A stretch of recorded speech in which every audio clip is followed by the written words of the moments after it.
ଥରେ ରାଣୀ ରାସମଣୀଙ୍କ ଗୋବିନ୍ଦ ମୂର୍ତ୍ତି ପୂଜାରୀ ହାତରୁ ଖସିଯିବା ଯୋଗୁଁ ଖଣ୍ଡିତ ହୋଇଗଲା।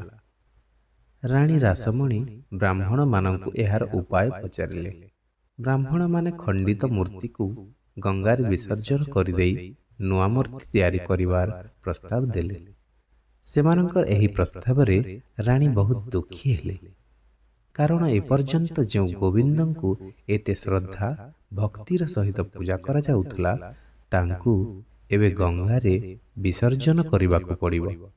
ସେ ରାମକୃଷ୍ଣ ପରମହଂସଙ୍କୁ ଏ ସମ୍ବନ୍ଧରେ ପଚାରିବାରୁ ସେ କହିଲେ, ଯଦି ଆପଣଙ୍କର କୌଣସି ସମ୍ପର୍କୀୟଙ୍କର ଗୋଡ଼ ଭାଙ୍ଗିଯାଏ, ତେବେ ଆପଣ ତାର ଚିକିତ୍ସା କରନ୍ତି ନା ତାକୁ ନଦୀରେ ଭସାଇ ଦିଅନ୍ତି?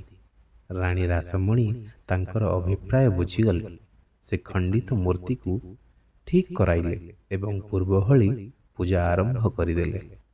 ଦିନେ କେହି ଜଣେ ସ୍ୱାମୀ ରାମକୃଷ୍ଣ ପରମହଂସଙ୍କୁ ପଚାରିଲା, ଏହି ମୂର୍ତ୍ତିର ଗୋଡ଼ ଭାଙ୍ଗି ଯାଇଥିବାର ଶୁଣାଯାଉଛି।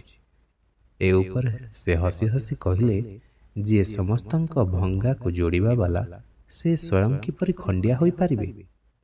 ଅଖଣ୍ଡ ଜ୍ୟୋତି, ଏପ୍ରିଲ 2025, ପୃଷ୍ଠା ସଂଖ୍ୟା 22।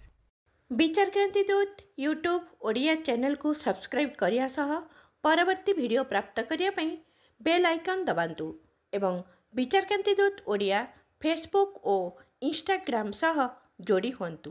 ଧନ୍ୟବାଦ।